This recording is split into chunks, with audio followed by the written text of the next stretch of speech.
कुछ बात कर लेते हैं स्किन रूटीन के हवाले से। स्किन रूटीन में सबसे अहम जो पानी की कसरत है नाज़रीन, और कसरत का पानी का इस्तेमाल जो है वो बड़ा ज़रूरी होता है। लेकिन रमज़ान में आते ही जहाँ हमारा पानी का इस्तेमाल कम हो जाता है, वहीं तली हुई चीज़ें, पकौड़े, समोसे और पता नहीं क्या क्या वो अफ्तार का हिस्सा बन जाती है।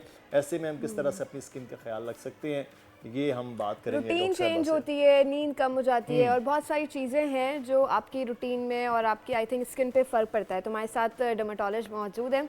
आप बताइए ऐसी क्या रूटीन है जो इंसान को फॉलो करनी चाहिए, या ऐसे कौन से फूड हैं जो खाने चाहिए जो स्किन के लिए बेनिफिशियल हो? Thank you Mudassir and Namsha for inviting me today.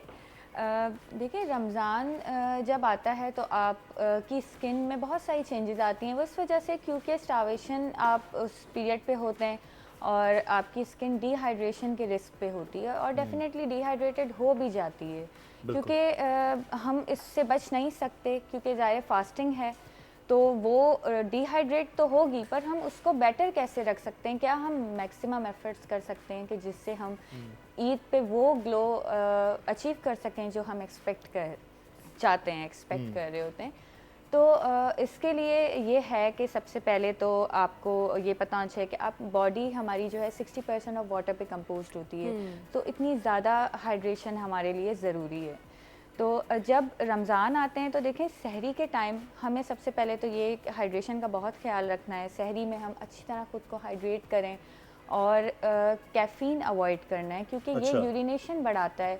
Caffeine अब जैसे कॉफ़ी में होता है, टी में होता है, तो ये आप अवॉइड करें। तो सारा दिन बगैर चाय कॉफ़ी के कैसे रहेंगे लोग? अब ये बात देखें, जब सहरी बंद हो रही होती है ना, तो उस टाइम आप ना पिएं लास्ट मोमेंट पे, पर 2 घंटे पहले सहरी से पी लें आप। वो तो सायरन बज रहा होता है, तो लोग इतना एक्स्ट्रा पानी पी लेते हैं। ये भी हाँ, तो ये कैफ़ीन उस टाइम आप अवॉइड करें, 2 घंटे 1 घंटे पहले पी लें। तो इससे ये होगा कि आपकी hydration through out the day बेहतर रहेगी। इसके अलावा बेसल सीड का आपने सुना होगा, जिसको तुख मलंगा भी आए कहते हैं। यस। हाँ, तो ये भी हाइड्रेशन और वाटर रिटेंशन के लिए बहुत अच्छा है। इफ्तारी में भी बहुत अच्छा लगता है और सहरी में भी इसको यूज़ करना चाहिए। इसके अलावा जो अच्छा, बेसल सीड्स और चिया सीड्स में क्या फ़र्क है? बिकॉज मैं जो है वो चिया सीड यूज़ करती हूँ। बेसल सीड जो है वो ज़्यादा हाइड्रेशन के पर्पज़ से ज़्यादा यूज़ होते हैं, तो इसलिए ज़्यादा फोकस रमज़ान में बेसल सीड पे होता है। लोग मार्च अप्रैल से शुरू करते हैं और सितंबर अक्टूबर तक बड़ा अच्छा इस्तेमाल इसका कर रहे होते हैं, दूध के साथ भी और फिर पानी में भी। वैसे तो आप अपनी मतलब जो फ्रूट जूसेस में भी डालते हैं लोग, तो इस तरह भी यूज़ कर सकते हैं। लाइक जिस तरह भी आपको इनटेक इसका करना है। तो लेकिन ये कहा जाता है ना कि आप इतना पानी, आप जैसे कहते हैं हाइड्रेट रखना चाहिए, वो कहते हैं भाई कितना को पानी पिएगा, तो ऊँट है क्या? मतलब अंदर जखीरा थोड़ा होगा कि जो है बस वो उतना ही पानी पी सकते हैं ना शहर में।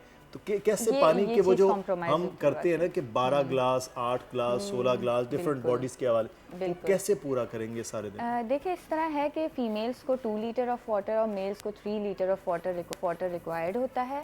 और अगर कोई एक्सरसाइज करता है, मतलब अपने वर्क के अकॉर्डिंगली आपको हाइड्रेशन को और फर्दर इंक्रीज करना होता है। तो इसमें अब देखें, रमज़ानों में तो फास्टिंग की वजह से ये हाइड्रेशन कॉम्प्रोमाइज़ होती है, बट डेफिनेटली आप इसमें ये कर सकते हैं कि आप जब इफ्तार हो जाए तो आप 1 आवर के जैसे 1 आवर में 2 ग्लास ले लिए, फिर 1 आवर में 2 ग्लास ले लिए। इससे आप अपनी हाइड्रेशन अचीव कर सकते हैं। लाइक एक साथ बहुत सारा नहीं पी पाता इंसान पानी, और इसके बाद इबादत को ना होता है, फैमिली को भी टाइम देना होता है रमज़ान में। तो इस तरह एक ये टारगेट बंदा रख ले कि 2 glass of water in 1 hour. अच्छा डॉक्टर मानम, एक चीज़ है कि मैं आपसे जानूंगा कि अब स्किन पे लगाना क्या चाहिए इस सारे अमल में, क्योंकि मौसम भी अब बदल रहा है ना, गर्मी की तरफ हम आ रहे हैं। लेकिन एक चीज़ उससे पहले है जो सबसे ज़्यादा ज़रूरी है रमज़ान में, वो है पकौड़े, समोसे, तली हुई चीज़ें, चटपटे। वो खा के तो वो कहते हैं कि पिंपल्स आ गए हैं, दाने आ गए हैं, ये हो गया, ऑयली स्किन मजीद हो गई है, उसको कैसे करना है कंट्रोल? देखिए, एक तो हमें रमज़ानों में हेल्दी डाइट खानी है, जो कि हमारी डेफिनेटली कॉम्प्रोमाइज़ हो जाती है जब इतने मज़े के खाने आपके सामने होते हैं। तो एक बात मुझे जो ऐड करनी थी वो ये कि सहरी में योगर्ट का इस्तेमाल करना है। बाकी इफ्तार में फ्राइड आइटम्स अवॉइड करने हैं। ये तो बड़ा मुश्किल काम बता दिया। हाँ, ये बड़ा मुश्किल बता दिया, पर देखें ओकेजनली बंदा। पिछले साल मैं आप मजे की बात करूं, मैंने वीक। पूरे रमजान में जी जी मेरे ख्याल है 2 या 3 पकौड़े खाए हैं सेम, पूरा मैं भी अवॉइड देखें, ये मोटिवेशन इस तरह के तभी इतने फिट नजर आ रहे हैं। बिल्कुल। रोज सुबह फिटनेस की बात करते हैं। ये बहुत अच्छी बात है। इसमें डॉक्टर साहब अब फिर आप योगर्ट मतलब मॉर्निंग में आप कह रहे हैं इवनिंग में भी खाई जा सकती है योगर्ट? हाँ, इवनिंग में भी खाई जा सकती है, पर सहरी के टाइम आप खाएंगे तो ये है कि उससे क्योंकि वो ये भी सुना है कि वो अगर आप सहरी से पहले योगर्ट खा लें तो प्यास कम लगती है, पूरे दिन प्यास नहीं लगेगी। भी खाएं, वैसे भी खा लें पर उस टाइम पे भी खाएं। लस्सी के भी 2-3 गट ग्लास के लिए भी पिए अच्छा है, स्किन के लिए भी योगर्ट अच्छा है। अच्छा, तो आपको एक जो ये पकोड़े समोसे की जहाँ आपने बात की, तो इससे ये भी एक इसका साइड इफेक्ट है कि एक्नी ब्रेकआउट होगा इससे। तो अल्टीमेटली ईद पे वो लुक नहीं आएगा जो आप चाह रहे हैं, तो वो भी आपको अवॉइड करना है। नहीं, वो चांद रात में फेशियल करवा लेंगे देखिए स्किन केयर नेचुरल ग्लो की बात डिफरेंट हाँ, वो नेचुरल ग्लो, वो आपको इनर ब्यूटी कनेक्टेड होती है आउटर ब्यूटी से। तो आपको दोनों चीज़ों पे फोकस करना है। ये नहीं कि आपको ईद से 1-2 दिन पहले फेशियल करवाना है और आप बिल्कुल परफेक्ट लगेंगे, ऐसा नहीं है। तो इसमें आपको इफ्तार में फ्रेश फ्रूट्स का इस्तेमाल करें ज़्यादा से ज़्यादा। अल्लाह करे सस्ते रहें, आमीन। जिसकी उम्मीद कम नजर आ रही है। बिल्कुल सही बात है। तो फ्रेश फ्रूट्स का इस्तेमाल ज़्यादा, फ्राइड आइटम्स अवॉइड करें और हाइड्रेशन इफ्तार के टाइम भी अच्छी रखें। अच्छा, इसमें इसके अलावा आपने बात की थी जी, मैं वो सवाल लगाने करता हूँ की, लेकिन मैं एक चीज़ एक्सपीरियंस शेयर कर दूँ अपने नाज़रीन के साथ कि मैंने एक चीज़ थोड़ा सीखी अभी जब फिटनेस पे थोड़ा ज़्यादा तवज्जो दी कि आप जब आपके पास खाना ढेर सारा हो खाने को या बफे में या जहाँ भी, तो आप आसान तरीका ये है कि आप जो हेल्दी फूड है वो मैक्सिमम खा लें, ज़्यादा से ज़्यादा हेल्दी फूड खा लें। तब आपके पेट में, आपकी नीयत में, आपकी तबीयत में गुंजाइश नहीं रहती है अनहेल्दी फूड खाने का। तब आप अगर 1-2 चीज़ें ले भी लें तो उसके असरात वो नहीं होंगे कि आप प्लेट भर के पकौड़े या समोसे या तली हुई ऐसी कोई भी चीज़ें अनहेल्दी खा रहे हो। तो ये है कि पहले ही आप इतना ज़्यादा वो खा लें, फ्रूट्स जैसे आपने बताया, योगर्ट आप बता रहे हैं, वो जो पहले उसमें खा लेना, यही मोटिवेशन चाहिए उसके हमको। पहले वहाँ उसमें तक हम ज़्यादा पहले अनहेल्दी की तरफ जाते हैं, उसके बाद अच्छा ये खा लेंगे अट्रैक्ट तो उस तरफ होता है। हाँ, Exactly. बात नहीं खा लेंगे। अच्छा, अब ये बताएं कि ऐसे कौन से प्रोडक्ट्स हैं या ऐसी क्या चीज़ है जो स्किन पे लगानी चाहिए रमज़ानों में ताकि स्किन ग्लो करती क्योंकि रहे? मौसम बदल रहा है ना, मौसम भी यहाँ बदल रहा है। हाँ, गर्म और सर्द। देखिए रमज़ानों में हमारा स्लीपिंग आवर्स भी चेंज हो जाते हैं, तो इस तरह स्किन केयर रूटीन पे भी थोड़ा डिफरेंस आता है। और एक बात जो मैंने मेंशन की थी कि आपकी स्किन भी डिहाइड्रेटेड हो जाती है रमज़ानों में, तो उस वजह से भी स्किन केयर में आपको कुछ चेंजेस अपने करने पड़ती हैं। अब देखें, अगर आप अक्सर लोग वैसे ये होता है कि इफ्तार सहरी करके सो रहे होते हैं, ठीक है, तो इस पे भी हमें फोकस करने की ज़रूरत है कि अगर आप सहरी से पहले सो रहे हैं तो आप अपना night time skin care routine पहले कर लें। और फिर सहरी पे फेस वॉश आप कर भी रहे हैं तो इट डजंट मैटर, 5-6 घंटे अगर लगी रही है स्किन केयर तो। और अगर आप सहरी के बाद सो रहे हैं तो आप सहरी करके फिर स्किन केयर लगा लें अपनी। अच्छा, हाँ, अब कुछ लोगों का तो सहर से इफ्तार के दरमियान सोना ही होता है। हाँ एग्जैक्टली, तभी मैंने कहा वो जो जब आप सो रहे हैं आप अपना पीएम स्किन केयर रूटीन कर लें, सही, ठीक है। फिर डे टाइमिंग में आप अपना मॉर्निंग स्किन केयर रूटीन करें। इसमें अब जब स्किन डिहाइड्रेटेड रमज़ानों में ज़्यादा रह रही है तो आप हाइलुरोनिक एसिड का इस्तेमाल करें ताकि स्किन की हाइड्रेशन मेंटेन रहे। इसके अलावा जो है, अगर आप विटामिन सी, नाइसिनामाइड यूज़ करते हैं, अल्फा आर्बिटन यूज़ करते हैं, तो वो आप कंटिन्यू रखेंगे, उसमें कोई हर्ज नहीं है वो, क्योंकि आपकी स्किन को डिहाइड्रेट नहीं करते। अच्छा। तो आप उसको कंटिन्यू कर सकते हैं। इसके साथ आप सिरामाइड्स and hyaluronic acid based moisturisers का इंतखाब करें।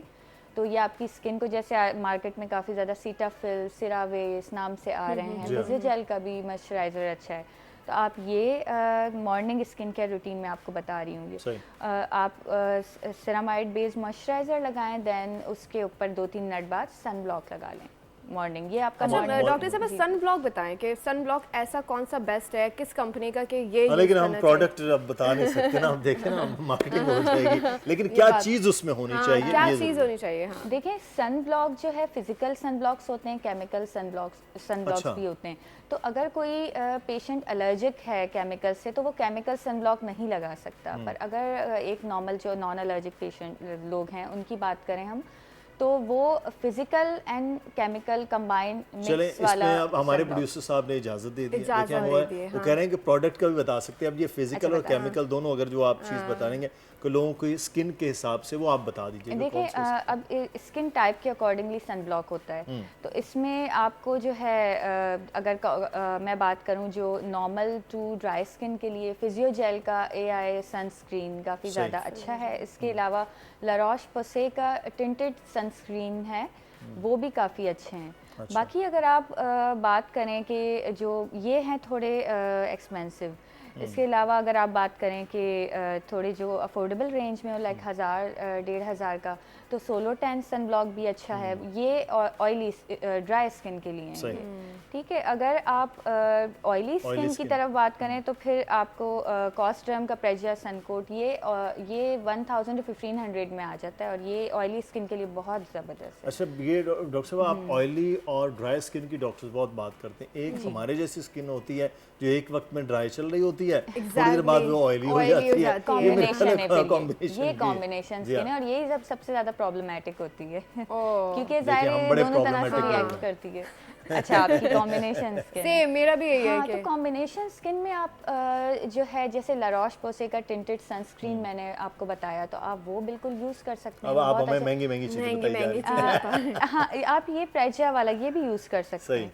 हाँ, और यूवी स्टेट सन ब्लॉक आता है, वो भी यूज़ कर सकते हैं आप कॉम्बिनेशन स्किन के लिए बहुत सही। अच्छा। फिजियोजेल लाइक 3000 इसकी कॉस्ट है, तो आप वो अच्छा use डॉक्टर भी साहब, कर आप सकते हैं। अमूमी तौर पर तो लोग जो हैं वो कम उतना वज़ू के साथ होते हैं, लेकिन रमज़ान मुबारक में कम से कम 5 से 6-7 बार वज़ू चल रहा होता है। बिल्कुल। उससे अब कुछ इलाकों में हमारे जो सर्द इलाके हैं वहाँ पर जो देखने वाले हैं मौसम सर्द है।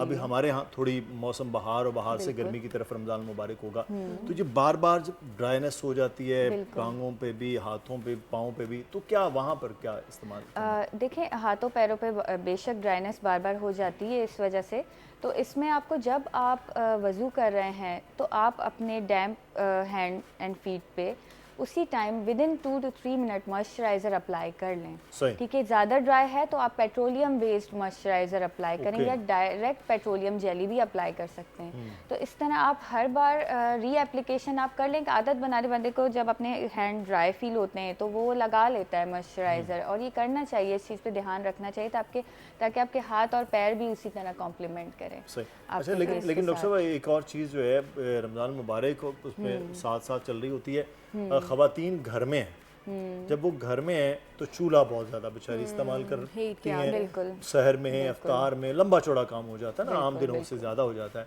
तो कहा फिर घर में भी अब सन ब्लॉक लगा के घूमती रहें? अब वहाँ डायरेक्ट सन का तो कोई नहीं इस तरह, लेकिन हाँ। किचन ज़रूर है।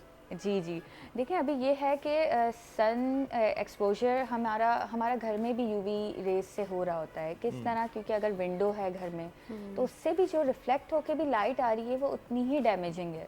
अच्छा। जी, तो ये और हमारे मोबाइल की लाइट, कंप्यूटर की लाइट, इनमें भी वही यूवी रेज और ब्लू लाइट, खास तौर पे ब्लू लाइट होती है इनमें। मोबाइल तो फिर ब्लू लाइट है। एग्जैक्टली, इसकी सबसे पहले तो आप ब्लू लाइट वाला वो ऑफ रखा करें मोबाइल का। और हाँ, प्रोटेक्टिंग जो होता है एक मोड, तो वो रखा करें। इसके अलावा घर में सनब्लॉक देखें आप इस तरह लगाएं, अगर जो घर में होती हैं ख़वातीन, वो सुबह उठने के बाद मॉर्निंग स्किन केयर रूटीन अपना करके फिर सनब्लॉक लगा लें। और एक जो है वो दोपहर का खाना बनाने से पहले लगा लें। बस 2 टाइम एप्लीकेशन इनफ है घर में। अगर आप आउटसाइड हैं और कंटिन्यूस सन एक्सपोजर आपका हो रहा है, सही, तो फिर आपको एवरी 2 आवर्ली री अप्लाई करना है। बहुत शुक्रिया डॉक्टर साहबा, आप और हमारे एक साथ चीज़ जी मैं बिल्कुल। ऐड करूँगी, हाँ, कि जब सनस्क्रीन का पूछ रहे थे, वो टिंटेड आई यूजुअली प्रेफर, क्योंकि टिंटेड जो है वो विजिबल लाइट से भी हमें प्रोटेक्शन देता है। बिल्कुल, ये दैट इज मोर प्रेफर्ड ये ऑप्शन। है। बहुत शुक्रिया डॉक्टर सईदा वाहनम अली हमारे साथ मौजूद थी हैं जनाब। अब आपने स्किन का कैसे ख्याल करना है ये डॉक्टर साहबा ने सब आपको बता दिया। रमज़ान मुबारक में पानी का इस्तेमाल करना है और अपनी स्किन का, ताकि ईद पे आप अच्छा नजर आ सकें। पकौड़े आपने अवॉइड कर देने हैं, जितने भी फ्राइड फूड हैं उनको अवॉइड कर देना है, और फूड का ख्याल रखें, दही खाएं और पानी ज़्यादा से ज़्यादा पिएं, और रूटीन बना लें कि हर 1 घंटे में आप 2 ग्लास पानी पिएं। तो इससे आप जो है वो हाइड्रेशन भी रहेगी आपकी स्किन पे, और स्किन भी ग्लो करेगी, और ईद पे सिर्फ आप ही अलग और चमकदार नजर आएंगे। सब्सक्राइब करें और बेल दबाएं ताकि कोई खबर रह न जाए।